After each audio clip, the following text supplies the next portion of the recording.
Magandang araw, welcome sa channel na ito. Ngayon, ibahagi ko sa inyo ang aking kalaman sa karunungang lihim. Narito, pangpalipat, pabalik ng tigalpo sa kalaban.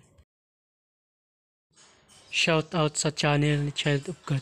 Subscribe kayo dyan. Maraming salamat.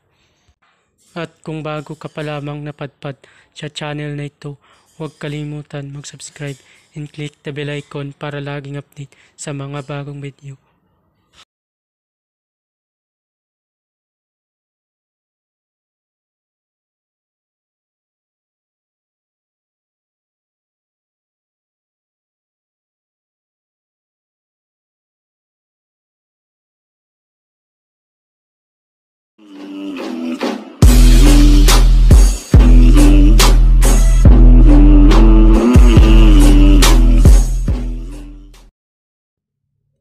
Pamilin, mahalin at pagkaingatan ang bawat ibinabahagi ko sa YouTube channel na ito. Ang kapangyarihan na kapaloob dito ay lubhang maywaga. Gamitin lamang sa kabutihan at pagganap ng kalooban ng Diyos. Maginhuwaran at laging isa puso't isip ang 7 layuning ito. Una, isabuhay ang 4 na gintong simulain. Maka-Diyos, makabayan, at makatao, makakalikasan. Pangalawa, isagawa ang pag-ibig sa Diyos, pananampalataya at pag-asa sa pamamagitan ng tiyaga. Pangatlo, isakatuparan ang kabutihan, katuwiran, kalinisan, katotohanan, kadalisayan, kaliwanagan, at kababaan ng kalooban. Pangapat, ipalaganap ang pagkakaisa, pagmamahalan, pagtulong sa kapwa, pagmimisyon, paglilinis ng sarili, at pagbabago na paunlad. Panglima, magkaroon ng paggagalangan, pag-unawaan at pagmamahalan sa isa't isa bilang mga kapatid at kapwa-tao. Pang-anim, maging dakila sa isip, sa salita at gawa para sa Diyos, sa bayan at tao. Pang-7, ipagpatibay ang kautusan ng Diyos, tumulong sa pagpapaunlad ng katauhan ng bawat kasapi ng samahan, at tumupad sa hadikain ng Diyos sa tao.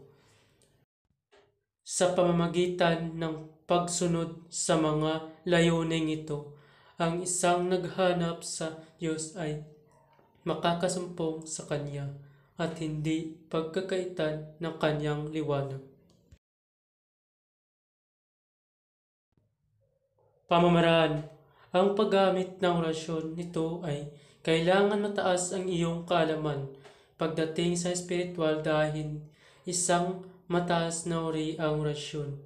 Ito kaya kailangan i-active mo muna ng 49 days at idugtong sa iyong debosyon. At kung bago ka pa lamang sa spiritual ay maaari mo to sundin para mapagana mo ang mga mataas na level ng orasyon.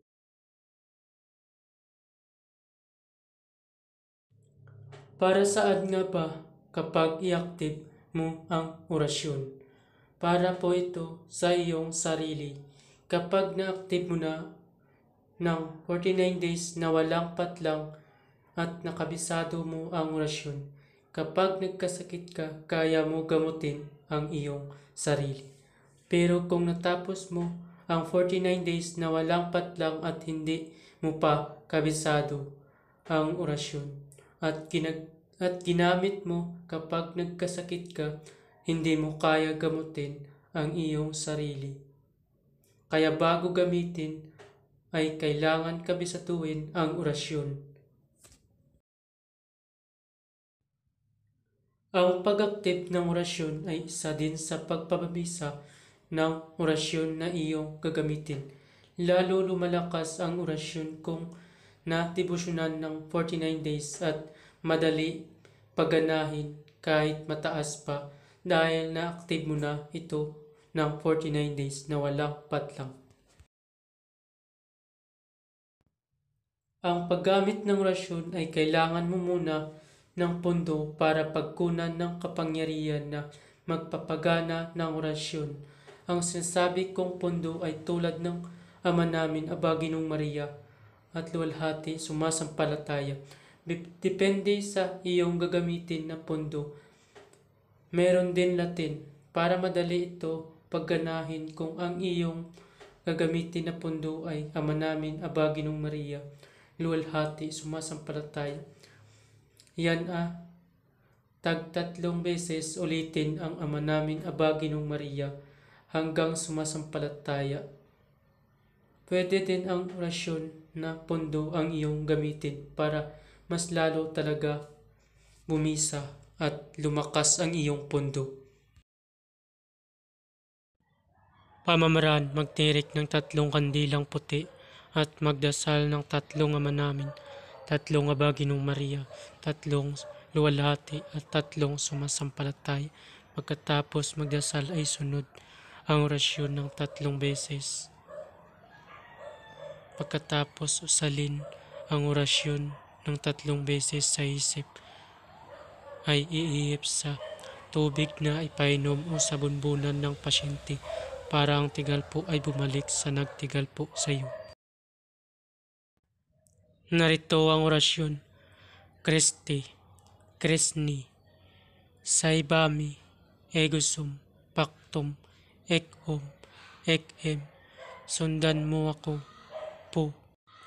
Christi, Chrisni, Saibami, Egosum, Pactum, Ekhom, Ekhem, sundan mo ako po. Christi, Chrisni, Saibami, Egosum, Pactum, Ekhom, Ekhem, sundan mo ako po. Pag nasabing po, sabay ihip sa bunbunan o sa tubig na ipainom. At isunod ito din ng 3 beses. Ibalik mo ang tigalpo. GHS Egosum Damis po. Ibalik mo tigalpo. GHS Egosum Damis po.